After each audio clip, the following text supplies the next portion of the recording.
मैं आपको स्वीडन भेजूंगा, मैं आपको फिनलैंड भेजूंगी। मैं कह रहा हूँ ना स्वीडन मैं भेजूंगा। फिनलैंड मैं कह रहा हूँ स्वीडन ज़्यादा अच्छा फिनलैंड है। स्कैंडिनेवियन कंट्री है। स्वीडन ज़्यादा अच्छा है। फिनलैंड ज्यादा अच्छा स्वीडन ज़्यादा अच्छी है, जो मैं नहीं, कह रहा हूँ वही फिनलैंड स्वीडन ज़्यादा ज्यादा अच्छा अच्छा है। अरे भाईजान सलाम अलैकुम, क्यों लड़ रहे हो यार? स्वीडन फिनलैंड माशाल्लाह यार, कहीं भी भेज दो।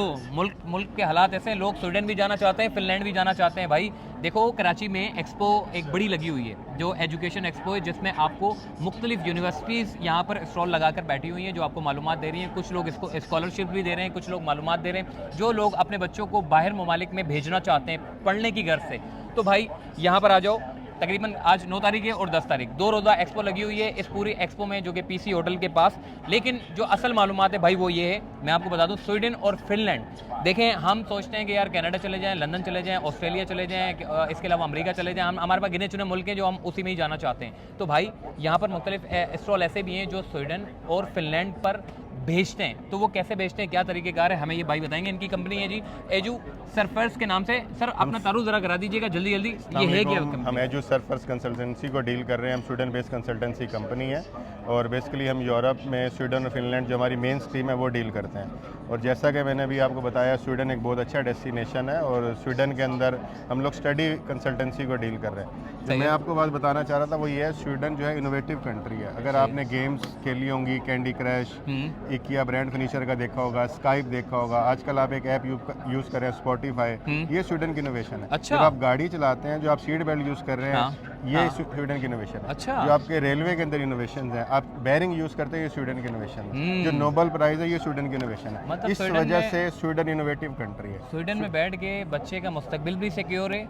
रोशन मुस्तकबिल, और दूसरा ये कि वो पढ़ भी सकता है। सर मुझे ये बताइएगा कि मतलब इस पूरी प्रोसीजर में मतलब कैसे भेज सकते हैं बच्चे के लिए एलिजिबिलिटी क्या है सर, ये बता दीजिए। स्वीडन के अंदर हम लोग 2 कैटेगरीज डील कर रहे हैं, बैचलर प्रोग्राम और मास्टर। बैचलर प्रोग्राम में मिनिमम आपने इंटरमीडिएट किया हो, इंटरमीडिएट में आपके 60% मार्क्स हो। सही है। इसमें मैथ्स वाला स्टूडेंट भी जा सकता है, बायो वाला भी, कंप्यूटर साइंस वाला भी। सही है। और अगर आप बैचलर वाले हैं, 2+2 की डिग्री भी चलेगी, 4 ईयर बैचलर्स भी चलेगा। CGPA आपकी 60% के इक्विवेलेंट होनी चाहिए। सही है। आपको आइट्स जो है वो कंपलसरी है। आइट्स आपने 6.5 overall, no band less than 5.5। सही है। कुछ आइट्स प्रोग्राम जैसे हैं जिसमें आइट्स आपको चाहिए 6.5 overall, no band less than 6। सही है। अगर आप बात करते हैं भाई पीटी की, इसके इक्विवेलेंट पीटी है, तो पीटी आपको चाहिए 63 ओवरऑल और राइटिंग के अंदर जो है आपका 61 होना चाहिए। ये स्वीडन की रिक्वायरमेंट है। सही है। डॉक्यूमेंट्स, स्वीडन क्योंकि इनोवेटिव कंट्री है तो इक्वालिटी स्टूडेंट्स पे काम करता है। डॉक्यूमेंट्स आपके IBC से टेस्ट होने चाहिए और उसके अलावा अगर आपने हायर एजुकेशन की हुई है तो HEC से टेस्ट होना चाहिए। आप डॉक्यूमेंट से टेस्ट करेंगे, टेस्ट करवाने के बाद इनका एक पोर्टल है universityadmission.se। सही है। स्वीडन के अंदर आप प्राइवेट एजुकेशन का कॉन्सेप्ट नहीं देखेंगे। अच्छा। सेंट्रलाइज एजुकेशन सिस्टम है, स्वीडन गवर्नमेंट से मॉनिटर कर रही है। आप उस पोर्टल पे अप्लाई करेंगे,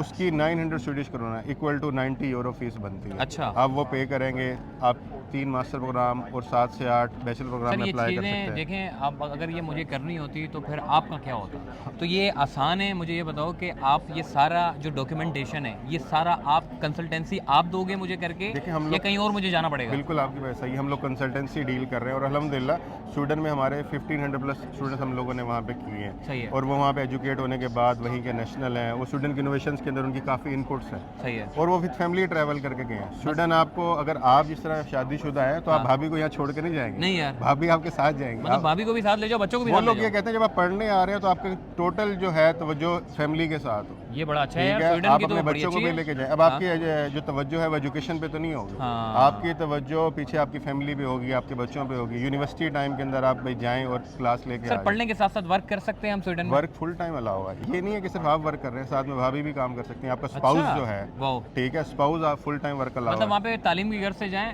कमाएं और कमाना वहाँ family के मेन साथ रहो। पर्पज़ नहीं है। अगर आप बात कर रहे थे ना इनोवेशन की, जिस बात पे हम कह रहे हैं, आप बहुत सारी कंट्रीज में जाते हैं, लोग ये सोच रहे हैं कि हमने पैसा कमाना है। हाँ। आप वहाँ जाएं, जाने के बाद वहाँ की इनोवेशंस लेके पाकिस्तान में इनपुट दें। आप पूरी दुनिया में इनपुट दें। पाकिस्तानी लोग क्या कर रहे हैं कि सिर्फ कमाने घर से बाहर पढ़ने जा रहे हैं। आप इस चीज़ को मेन पर्पज़ ना बनाएं। हमारी कंसल्टेंसी कंपनी ने जो 1500 से ज़्यादा बच्चे भेजे हैं, 1500 से ज़्यादा, उसका मेन पर्पज़ ही यही था कि हमने क्वालिटी स्टूडेंट भेजे, उन्होंने यूनिवर्सिटी से डिग्रियाँ ली और डिग्रियाँ लेने के बाद दुनिया के मुख्तलिफ ममालिक में सेटल हैं। अच्छा, सिर्फ स्वीडन में नहीं, वो लोग एजुकेशन लेने के बाद डिफरेंट कंट्रीज में माइग्रेट कर गए। वो ठीक जैसा है? बच्चा होगा, टैलेंटेड होगा, अपने हिसाब से खुद रास्ते बनाता खुद चला रास्ता जाएगा। बनाएगा। सही है भाई, बहुत ठीक शुक्रिया है। जी। स्वीडन के बारे में आपने मुझे बता दिया। मैं कॉन्टैक्ट नंबर भी आपका डाल दूंगा भाईजान, अगर कोई कॉन्टैक्ट नंबर मैं इनका डाल देता हूँ।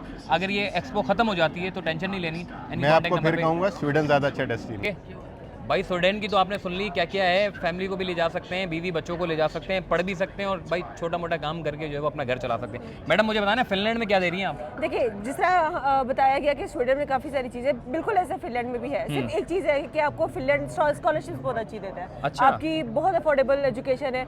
इसके अलावा आपकी अगर आप जिस तरह आप भाभी को ये बच्चों के साथ लेके जाते हैं तो बच्चों की डे केयर फ्री है, भाभी की एजुकेशन हेल्थ फ्री है।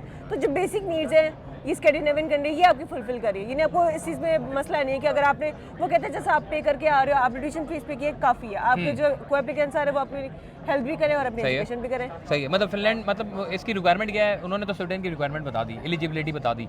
आप अगर कोई फिनलैंड जाना चाहता है तो उसकी एलिजिबिलिटी और रिक्वायरमेंट्स क्या है? देखिए बिल्कुल ऐसा ही है। फिनलैंड बहुत आसान है, इतना कोई हार्ड एंड फास्ट रूल नहीं होता। इसमें होता है कि अगर आपने इंटरमीडिएट किया हो, मिनिमम ये रिक्वायरमेंट है कि 55% एडमिशन हो जाएगा। सही हो भाई, 60% जो है उन्होंने बताया था, ये 55% 55% बिल्कुल 55% यस, इंटरमीडिएट में एडमिशन हो जाएगा। अगर आपकी सीजीपीए कम है तो यूनिवर्सिटीज का अपने एंट्रेंस एग्जाम देकर आप एडमिशन सिक्योर करवा सकते हो। और सबसे अच्छी बात है कि जिस तरह स्वीडन में IELTS कंपलसरी है, इंग्लिश टेस्ट कंपलसरी है, फिनलैंड में कुछ ऐसी यूनिवर्सिटीज हैं आपको विदाउट IELTS एडमिशन दे देती है। उनका ये है कि क्वालिटी स्टूडेंट्स आ रहे हैं इनफ, आपको विदाउट एडमिशन सिक्योर हो रहा है। हमारे मोस्ट ऑफ द स्टूडेंट्स की कंसर्न्स होते हैं कि वो विदाउट जाए, उन्हें आइस करना ही ना पड़े। तो ये सबसे अच्छी अपॉर्चुनिटी है, फिनलैंड आपको ये चीज़ प्रोवाइड कर रहा है। सही है, सही है। मैडम मुझे बताइएगा फिनलैंड जाने के लिए क्या रिक्वायरमेंट होती है? मतलब कितनी उम्र चाहिए होती है, कितनी आपने क्वालिफिकेशन बता दी, उम्र की भी कोई हद होती है? नहीं, उम्र की ऐसा कोई नहीं होती। अगर आपने इंटरमीडिएट किया हुआ है तो एटलीस्ट ये है कि स्टूडेंट 18 ईयर्स का होना चाहिए, क्योंकि वीजा के टाइम पे कुछ कॉम्प्लिकेशंस हो जाती है, फिर बच्चा सेटिस्फाई नहीं होता। हाँ, अगर आपकी मास्टर्स के लिए जाना है और आप किसी भी लेवल के हो, किसी भी एज लेवल के हो, आप जा सकते हैं, आप एलिजिबल अप्लाई करने। सही। अच्छा मैडम, कोई अगर रब्ता करना चाहता है तो वो कैसे रब्ता करेगा? देखिए मेरा कॉन्टैक्ट नंबर है। फिनलैंड के लिए एडमिशन क्या क्या रिक्वायरमेंट्स है, किस तरह से होगा, मुझसे स्टूडेंट कॉन्टैक्ट कर सकते हैं। आप मेरा नंबर शेयर कर सकते हैं। चले जी, फिनलैंड और स्वीडन कोई भी अगर दोनों ममालिक जाना चाहते हैं, दोनों ममालिक की रिक्वायरमेंट भी सुन ली, एलिजिबिलिटी भी सुन ली। बाकी अगर आप यहाँ जाना चाहते हैं तो भाई दिए गए कॉन्टैक्ट नंबर पर रब्ता कर सकते हैं। माशाल्लाह से पाकिस्तान में अब ये कराची में एक बड़ी एक्सपो लगी हुई है जिसमें आपको मुख्तलिफ ममालिक जाने के लिए जो स्कॉलरशिप्स होती हैं, जो तरीक़ेकार होता है, जो मालूमात होती है, वो आपको फ़राम की जा रही है। एक बहुत बड़ी एक्सपो लगी हुई है, तो भाईजान इससे फ़ायदा उठाएं। जो भी मालूमात होगी आप इस पर मालूमात ले सकते हैं। जो रिक्वायरमेंट होगी वो आपको आपकी मदद करेंगे डॉक्यूमेंटेशन तैयार करने में।